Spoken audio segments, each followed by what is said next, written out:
Hi, it's Rach and welcome back to my channel. So I had a completely different video planned for today, but things don't always go to plan, and that's okay. I just, after the day I've had, wanted to do a video about the stuff I'm feeling right now. You'll have to bear with me, I've got an incredibly sore throat, it's really hurting to talk and swallow. Without going into all the details, because no one needs a whole video about that. Basically, I've had what we think is a reaction to the medication that I'm on. I only started back on my RA medication 2 weeks ago. I'm really struggling with pain. The meds that I'm on are one that I'd been on before, and we didn't anticipate there being a problem with, but it looks like there might be. As a result of that, I had to stop taking them as of today. And I'm going to have to go and have bloods taken to check what's going on with my liver function and things, which is going to obviously involve having to go to a hospital. I've had to weigh up between having the bloods taken quite quickly, but trying to do it in the safest way possible, which is going to my local community hospital rather than one of the bigger hospitals. So I've been on and off the phone to rheumatology all day with my consultant and the nurses and things. It's not been a very good day. Mentally, it's not great because stopping taking that medication is going to delay everything. So because my rheumatoid arthritis is really active at the minute, and the pain's very severe, obviously that's quite mentally draining. When you're battling against chronic fatigue and chronic pain, it's very emotionally draining. It takes a toll on your mental health. And one of the ways that I kind of keep myself positive is by thinking, okay, well, things aren't going to be like this for forever, for that long. Obviously, chronic pain and stuff is forever. There's no getting better from RA. But in my mind, I was thinking, okay, well, this medication I'm on, I know from previous experience it takes about 3-4 weeks, and then I'm going to feel very different to how I feel right now, which was great until I had to then stop taking that medication. And now I've got like a week until I get those bloods, and then we're going to have to see what the plan is after that. Then even if it's gone back on that medication, I'm going to have to build it up much more slowly to full dose, and then it's going to take another 3-4 weeks, or it's going to be trialling different meds, which then could have a potential impact on breastfeeding my son. Obviously then that's again time consuming waiting for those meds to work, or to see if they work or they're not going to work. So it's a whole mess of stuff. And it's really, really hard today to sit here and think, okay, the pain that I'm in right now and how I'm feeling physically right now, I don't know how long I'm going to feeling like that now, sorry. And that's had a really big impact mentally. And I guess I just wanted to talk about that because I realised today that positivity isn't about just, being a positive person isn't about ignoring how you feel. And I think I'm so focused on positivity, and that's a really good thing. And I absolutely believe in having a positive mindset, counting your blessings, and trying to do things that you can to take care of your mental well-being. But I guess I also just wanted to say that actually it's okay to feel the stuff that you feel. It's okay to have not good days, and it's okay to actually say, I'm not okay. This whole thing that we see going around, hashtagged on social media, it's okay not to be okay. But actually, when you get down to underneath what that really means, it can be really hard to be honest when you're not okay. And yeah, I think when you have a chronic illness, a huge part of the battle is trying to stay positive, because how on earth otherwise do you live with something that you know is forever and is going to have an impact on you for the rest of your life? You have to find a way to live with it, and you have to find a way to live the best life possible. And for me, that is being positive, counting my blessings, being grateful, focusing on the good. And that is a great way of coping with it, because I know for me it really works. And I have an amazing life. I love my life. I'm so fortunate in so many ways, and I'm incredibly blessed. But that doesn't mean that I don't have days where this is just really, really hard. And yeah, I thought it was really important to be honest about that. I'm gonna have to stop the camera in a minute and just get a grip. Yeah, I didn't want to make a video. I wanted to hide away, and just wait until I felt better. But it's really easy to be positive on days when things are going well and things are easy. It's so easy to be like, yeah, let's just be positive, let's go, woohoo, you know, positive quotes and stuff. It's really easy for me to do all of that stuff on days when I'm not feeling too bad. It's a lot more difficult to do it on days like this, and this is the reality of chronic illness. In the video that I posted in response to Miranda Hart's video, I'll share the link for that below, I talk a lot about how lockdown is the norm for people with chronic illness, and that is true, but actually there's a whole extra layer. So just because I'm used to a lot of the things that lockdown brings, like events that I want to go to, not being able to attend them, kind of being isolated, all these things that I talk about in this video, like I said, the link for that will be down below. That is, just because I'm used to that, that doesn't mean that lockdown's not causing additional problems. For people with chronic illness, we've now got this whole extra thing heaped on top of like, well, how do we weigh up our risk? How do we balance it? I've got a, you know, under normal circumstances, I would just go and get my bloods taken within like a day or two, then we'd work out a plan and then we'd move forward. Now I've got to wait a week for those bloods, and then I've got the added worry of the fact that I've been on immunosuppressants. I can't have the steroids that I would normally have to try and get my pain under control because the risk is too high. Again, if I'm exposed to COVID and I'm on steroids and I've been on immunosuppressants, that's not going to, you know, that puts me at much greater risk. So, but then it's also like, what about then having to live in that level of pain, and then the mental toll that takes, the physical toll that takes, the damage it does to your joints, the risks of COVID if your RA is then not under control. There's just so much to consider.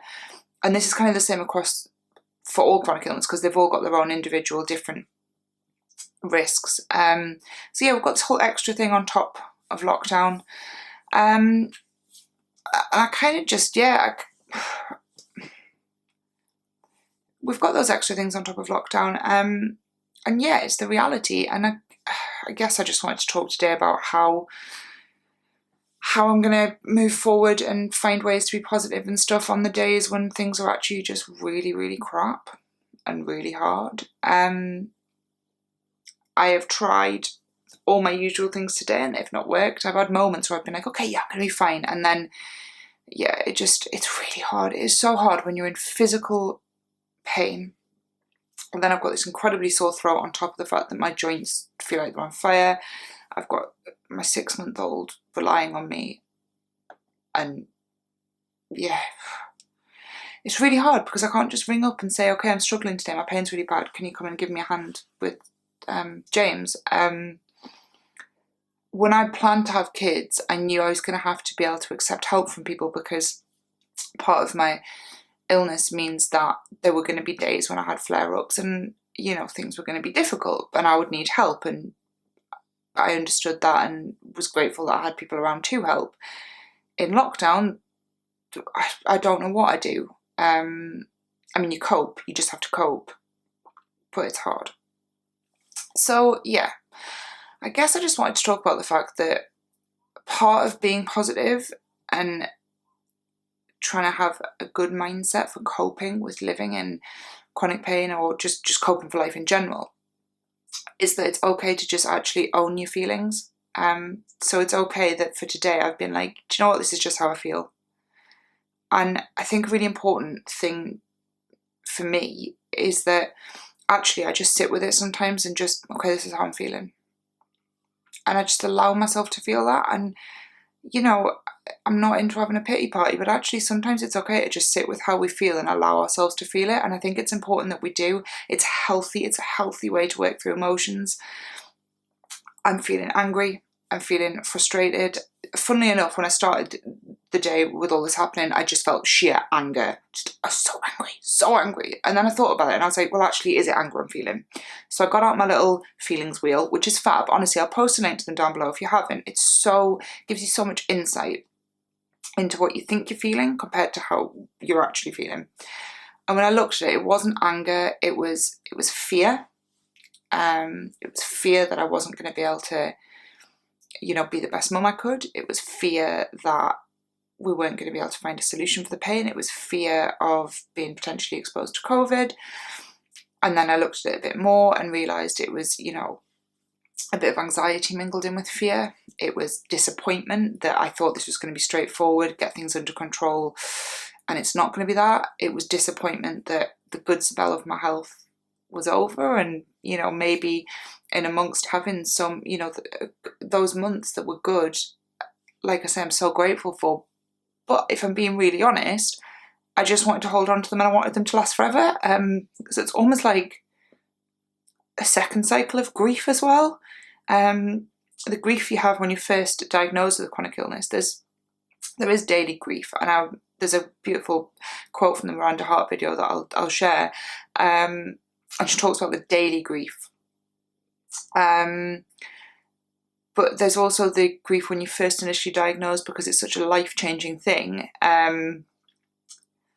And I think for a little bit, I was sort of kidding myself for these months where things have been good, thinking, oh, it was almost like this is what my life used to be like. I still had symptoms, don't get me wrong, I still had pain and fatigue and things, but they just were so much better than they'd been in years, that it was almost easy to kid yourself and forget the reality of what the not good days are like. So yeah, I think it's a little bit of a second cycle of that grief of thinking, okay, well, I always knew that was going to come to an end. It was inevitable. Things were going to flare up again. I knew that. I knew that from the off. I knew if it went into remission in pregnancy, which it didn't, but I knew if it did, it would flare back up eventually. So yeah, I think it's just that second wave of grief hitting when you kind of have to come to terms with the fact of, okay, no, actually this is getting back to reality now. Yeah, it's hard. So I think it's just really important to sit with how you're feeling, and allow yourself to feel that. And I just wanted to be really honest about that. And the way I'm going to cope is I am going to do something that makes me happy tonight. I'm going to watch one of my crime shows. I am going to make something I fancy for tea. I'm going to have cuddles with Dave. And I'm just going to give myself permission to be sad, have a cry. And then I'm going to get back up tomorrow and I'm going to put a smile on my face, and I'm going to put my best foot forward, and I'm going to work this out. Because tomorrow's a new day. It's a chance for a fresh start, and it's a chance to get my head on straight and get a good mindset. And I have to do that. It's the only way I can cope with all of this. But yeah, I'm so conscious that I've done so many like positive, yay, this is fantastic videos. And I wanted to be honest about reality of living with chronic illness, because this is the reality. There are days like this. There are days worse than this. The days you wouldn't see on camera where I'm just really not good, physically or mentally. Yeah, I just wanted to be honest about that and just say this is the reality of chronic illness. It is really hard, but you know, the positivity stuff does help. But actually sometimes it's okay before you get to that point to just allow yourself to feel whatever it is you're feeling and work through that. And it's healthy to do that. So yeah, I hope this made some sort of sense. It's probably just huge ramblings. I'll probably watch it back and think, what on earth are you talking about? But yeah, I guess I just wanted to be honest, because I think it's so easy to put on a front on social media or on videos and stuff of, you know, life is wonderful, life is great, look at me, I have this illness, but look how, you know, wonderful, and I make such a, you know, good thing out of it, you know, yay, I've got to make the best of it. And actually, no, some days are just really hard and really crap, and it's okay to feel that way about it. That's reality. There's a really good quote that basically talks about how it's okay to break down. It's okay to cry, scream. It's okay to feel, you know, anger, disappointment, hurt, sadness, all this stuff. Just don't set up camp there. Don't stay there. You can feel all that stuff, and it is okay to feel that stuff, and it is healthy to feel that stuff. And it is, you know, that is reality. We are human beings, and life is hard sometimes. The important thing is that you don't stay there and you don't get stuck there. And I guess that's the point of this video. On the bad days, allow yourself to just feel them, and then dust yourself off, get back up, and find how you move forward. Find whatever it is that's going to help you be as well as you can, mentally, if not physically. Yeah, just don't get stuck there. So I'm going to have tonight to just wallow a little bit, and then tomorrow's a new day.